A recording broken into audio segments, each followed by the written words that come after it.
Hola estudiantes, hoy es martes 12 y estoy en Canvas y quiero que vean que he puesto las claves a las dos primeras tareas aquí. Entonces, si quieren repasar, pueden ir aquí y simplemente consultar estas posibilidades. Aquí tenemos algunos cambios en marcha en español y también en inglés. Si tienen preguntas, siempre podemos hablar de tus dudas, de tus preguntas. Aquí también queremos especular sobre el factor de factores que puede haber iniciado estos cambios, ¿no? Mismo, que da lugar a mismo, fonología, economía de esfuerzo. Y tenemos estos casos. Me parece que habíamos llegado hasta acá. Y pueden considerar estos otros ejemplos. Tenemos, por ejemplo, con estos que se hace esto, pues fonología, economía de esfuerzo, ya que la aspiración, perdón, se considera más débil que una S fuerte. Y también podemos echar un vistazo a la clave para el capítulo 2 sobre la genealogía. Y vemos entonces las respuestas posibles. Todo esto, árbol genealógico. Aquí en cuanto a cognados, dos grupos. El grupo de los buenos candidatos, el grupo de los malos candidatos. Entonces, las palabras aptas, pues, serían las palabras que raramente se sustituyen por préstamos. Es decir, las que se refieren al cuerpo, los nombres de parientes, los números y los fenómenos naturales. Ahora los candidatos no buenos serían pues los nombres de cualidades abstractas, los términos científicos, deportivos, los nombres de plantas, frutas y animales no comunes y los términos comerciales. Y también número 5, se trata de las familias lingüísticas. Aquí en este curso tratamos la lengua indoeuropea, esta gran familia. Entonces todas las lenguas pertenecientes a esta familia obviamente tienen una relación, son miembros de esa familia. Ahora, los miembros de otras familias pues no tienen ninguna relación con el castellano en este caso. Entonces el árabe pertenece a otra familia totalmente ajena a la protoindoeuropea. El árabe con el hebreo pertenecen a la familia semítica. Entonces no hay ninguna relación entre el castellano y el árabe. Y esta es la idea en cuanto a las familias. Bueno, antes de seguir con el capítulo 3, yo quería repasar un poco. Aquí otra vez la idea del protoindoeuropeo con un asterisco porque es hipotético. No tenemos evidencia escrita para esta lengua, pero se sabe que existió porque sí tenemos evidencia en la forma de sus descendientes, ¿no? Es que son todas estas lenguas.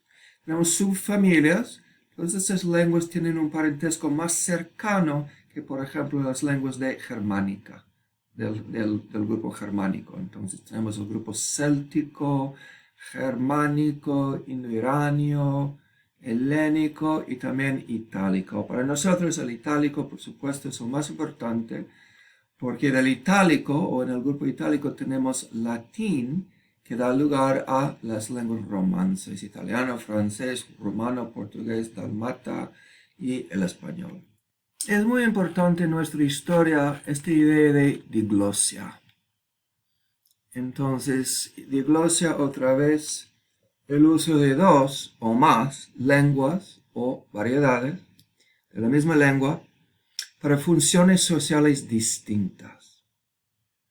Entonces, normalmente la diglosia involucra una variedad alta que usa para los contextos más elevados como la escuela, el comercio, la vida pública, etc. Y una variedad baja que se reserva para contextos más informales como la familia, las amistades, etc. En el caso del latín, la variedad alta es la clásica, la que se escribe. y se enseña en las escuelas, ¿no? Se utilizaba pues en la literatura, el derecho, la religión, etc. Y no ha cambiado, nos ha llegado a nosotros, ha descendido a nosotros, a nuestros días, esencialmente intacto, porque es una lengua aprendida. Aprendida, sí, en las escuelas, así que no hay hablantes nativos, no hay bebés que hablen latín clásico. Pues luego la variedad baja sí se habla, típicamente no se escribe, no se escribía antes, ¿no? Y se utiliza en los ámbitos más informales. Pues esto da lugar a lo que se llama diglosia, ¿no? Entonces, dos variedades de la misma lengua, en este caso bien distintas, una que tiene funciones altas, la iglesia, la literatura, el derecho, la política, y luego la baja, el uso diario de todos los días, el uso cotidiano. Entonces, el latín clásico y el latín vulgar, popular, coexistieron por siglos durante el Imperio Romano y también después. Si comparamos estas dos variedades, está claro que las lenguas románicas derivan de la variedad vulgar y popular y no la clásica. Vamos a hacer una comparación entonces. Tenemos en español moderno, juego, y latín clásico, ludus, o latín vulgar, iocus. Debe ser obvio que la palabra que usamos hoy en día en español se deriva de iocus y no ludus. Esta es evidencia de que las lenguas románicas sí derivan de la variedad popular, no la clásica, comparando estas formas. También tenemos en español moderno casa y luego latín clásico domus, bien diferente, ¿no? Y latín vulgar casa, casa se decía, ¿no? Entonces, obviamente, casa se deriva de casa. Latín vulgar, tenemos evidencia. También, español moderno, fuego, ¿no? Y latín clásico, ignis, bien diferente.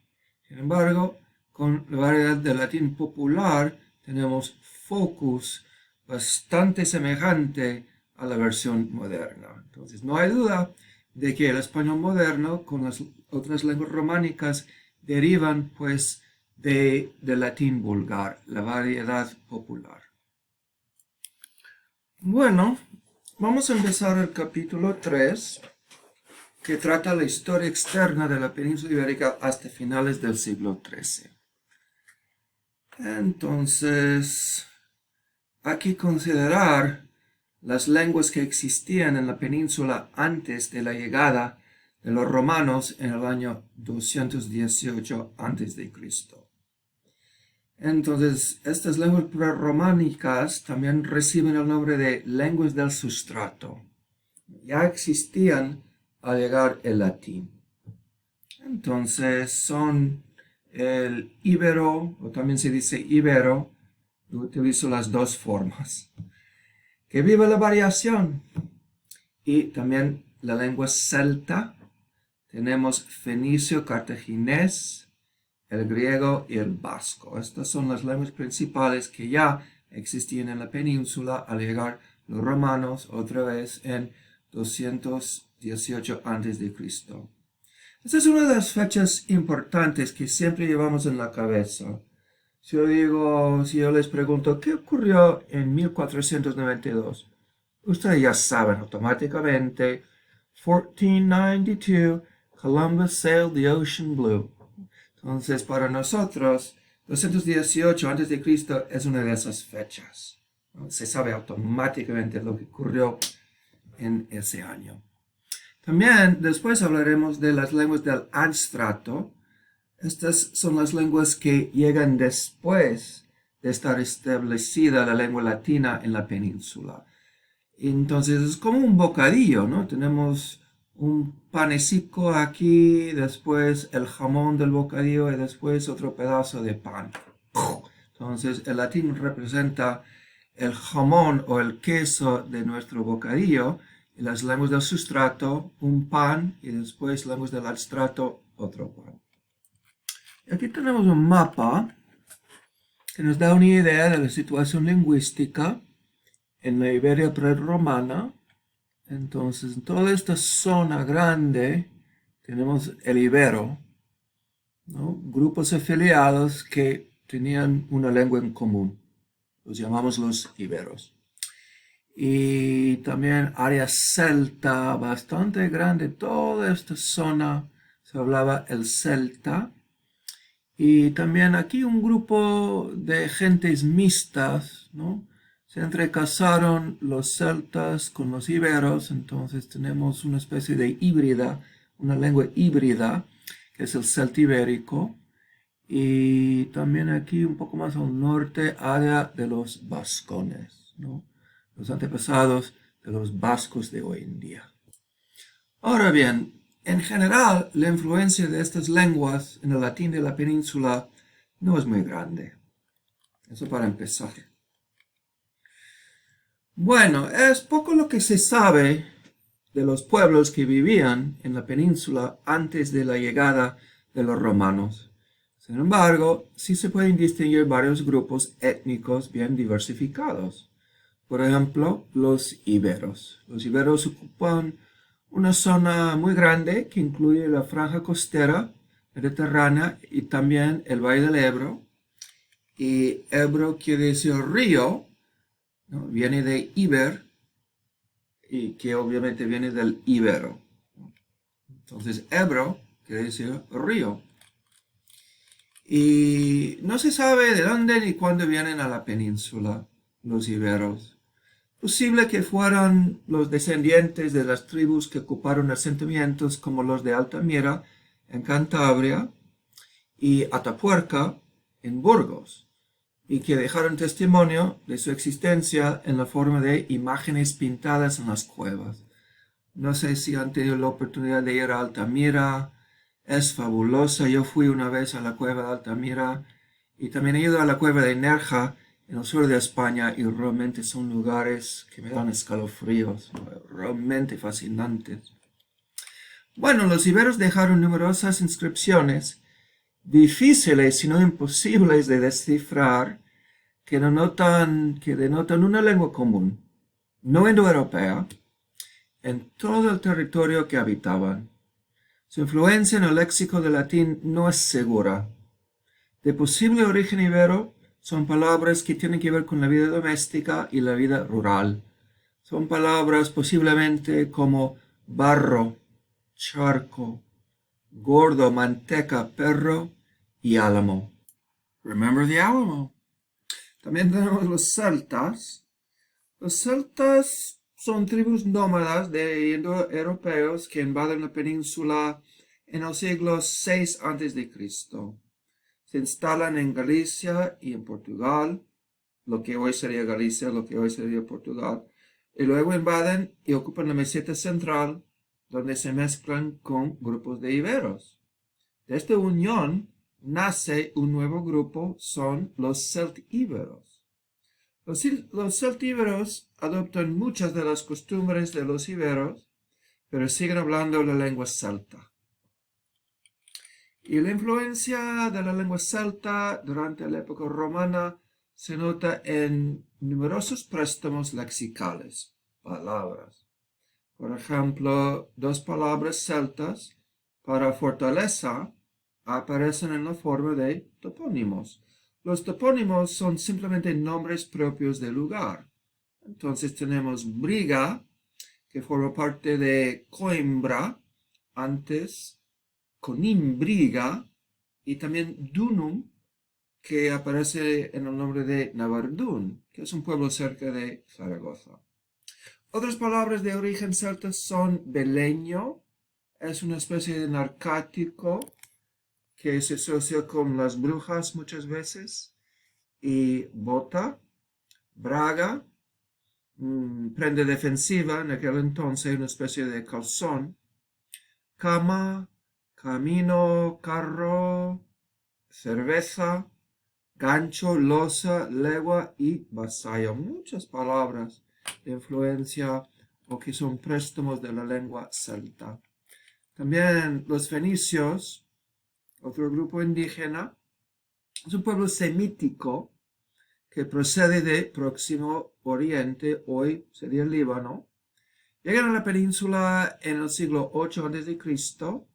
Un siglo antes habían fundado en el norte de África su gran capital, Cartago, de donde viene su otro nombre común, cartagineses. Entonces, los fenicios y los cartagineses, realmente la misma gente, el mismo pueblo. Y el término púnico, del latín poenus, que viene del griego phoenix, significa fenicio. Es simplemente un adjetivo que se alude a los fenicios y cartagineses. Por ejemplo, a veces hablamos de las llamadas guerras púnicas, y púnica quiere decir, pues, fenicio cartaginés. Entonces, los cartagineses se instalan en las costas del sur y fundan las ciudades de Gadir, hoy Cádiz, que quiere decir recinto amurallado, y también Malaca, hoy Málaga, que quiere decir factoría. Y también Cartagena, que sería la nueva Cartago. Parte de estos topónimos, la influencia cartaginesa en latín es escasa, no hay mucha. Sin embargo, se supone que la palabra Hispania, que significa tierra de conejos, es de origen púnico. Entonces, como vamos a ver, Hispania es un término adoptado después por los romanos y es de origen púnico, se piensa que significaba tierra de conejos. Curioso. También hay que mencionar los griegos. Los griegos, grandes marineros y comerciantes, fundan colonias en el sur y este de la península en el siglo V a.C.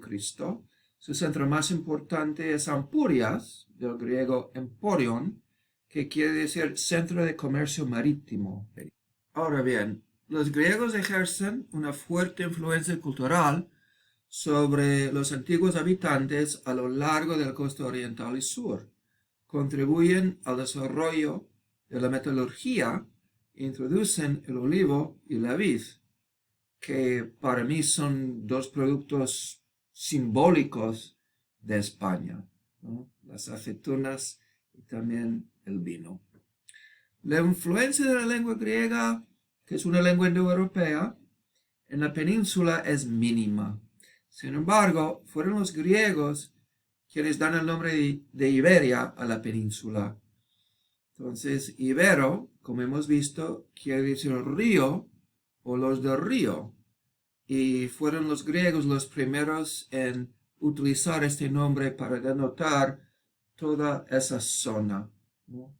Es curioso porque cuando decimos el río Ebro, realmente estamos diciendo el río, ya que Ebro quiere decir río.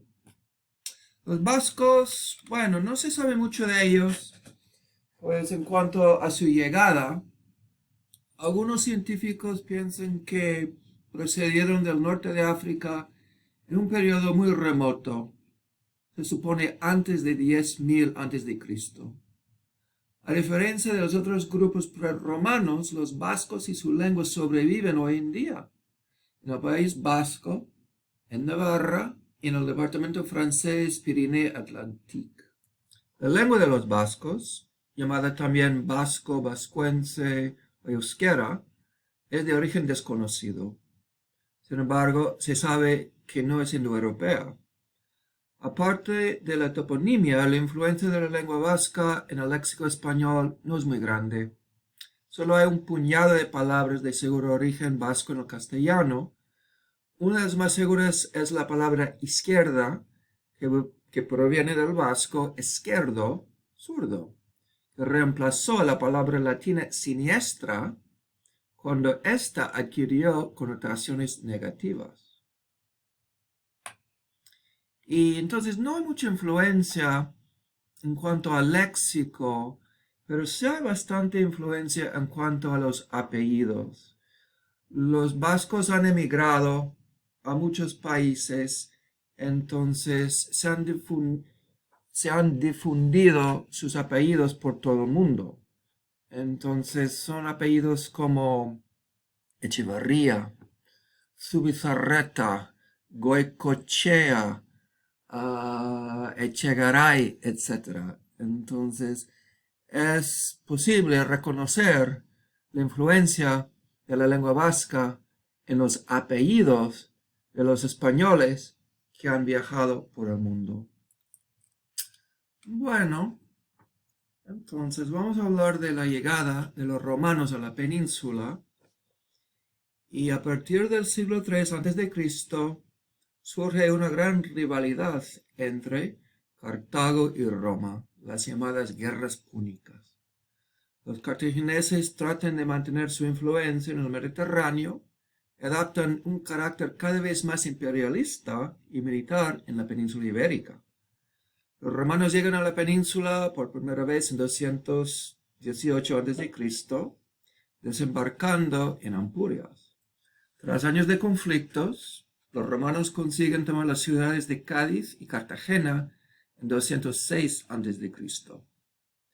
4 años más tarde conquistan la capital púnica de Cartago en el norte de África en el año 202 a.C. Como indemnización por esta guerra, los cartagineses tienen que ceder a los romanos todos sus territorios en la península ibérica y en el norte de África. Medio siglo más tarde se estalla la tercera y la última guerra púnica y termina esta con la destrucción total de la ciudad de Cartago y la absoluta supremacía de los romanos en el Mediterráneo. Entonces, la península ibérica es una de las primeras posesiones territoriales adquiridas por los romanos y también una de las más difíciles de conquistar y pacificar. Los romanos llaman a la península ibérica Hispania y la dividen en 3 provincias grandes: Tarraconensis en el este, Lusitania en el oeste, Baética en el sur. La resistencia indígena a la imposición de la dominación romana varía mucho según la región. Y se puede identificar varias fases de la reconquista. Entonces, primero las antiguas zonas ibera y tartésica en el este y en el sur son conquistadas rápidamente y pasan a ser provincias de Roma en 197 a.C. Pero los celtíberos ofrecen más dura resistencia en la meseta central.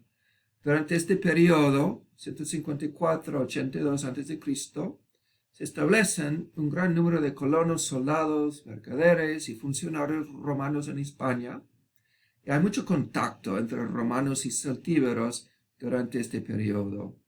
Entonces, este periodo está marcado por su bilingüismo entre estos grupos. También tenemos la dominación romana del norte.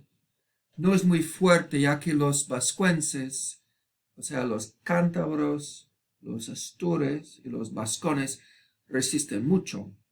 Los cántabros y astures finalmente se someten en el año 19 a.C. y los vascones nunca se someten del todo al poder romano. La romanización, o sea, la adquisición de la cultura, costumbres, religión y lengua, se produce más intensamente en las ciudades. Urbanización y establecimiento del sistema administrativo romano que en el campo. Tiene sentido. Procede de la costa hacia el interior. Hacia el siglo I después de Cristo, la antigua zona ibera está claramente romanizada. En el interior perviven los nombres indígenas hasta entrado el siglo III después de Cristo, y en la zona vasca no se completa la romanización. Entonces, aquí vemos en el mapa conquista romana de Iberia. Entonces, procede desde la costa oriental hacia interior. El proceso de romanización ocurre primero en las ciudades y después procede al campo, y el proceso de romanización no se completa aquí en el norte, en la zona vasca. También es importante notar que la romanización ocurre primero entre las clases nobles de los indígenas y más tardíamente entre los sirvientes y esclavos. Va por clase social, empezando desde arriba. Y la lengua prerromana que tiene más impacto en el latín, a fin de cuentas, es el celta, pero solo en el nivel del léxico. No estamos hablando de sonidos, no hablamos de la gramática, solo en cuanto al vocabulario. Y esto gracias al largo periodo de contacto intensivo entre celtas, celtíberos y romanos en el área central.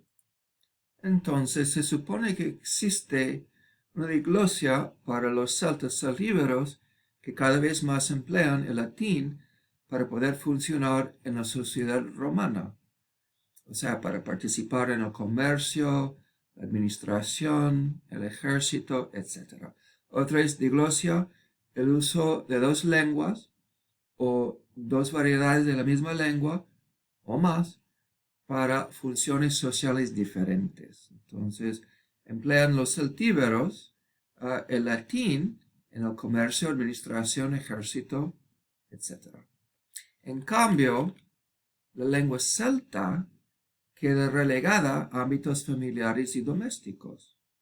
Después de varias generaciones, los jóvenes ya no ven la utilidad de utilizar la lengua celta, ya que esta lengua es reemplazada por la lengua de prestigio, el latín. Entonces, este gráfico nos da una idea de este proceso.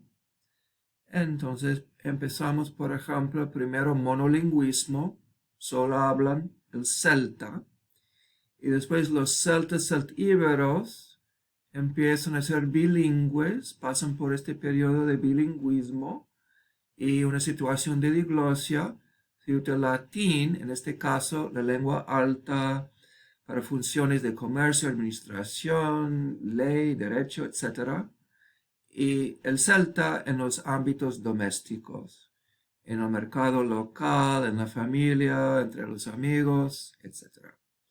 Y después de un largo periodo, pues desaparece el uso del celta y la gente opta y se convierte una vez más en monolingües, pero solo hablando el latín, con ciertas aportaciones léxicas celtas. Ahora tenemos la decadencia del Imperio Romano.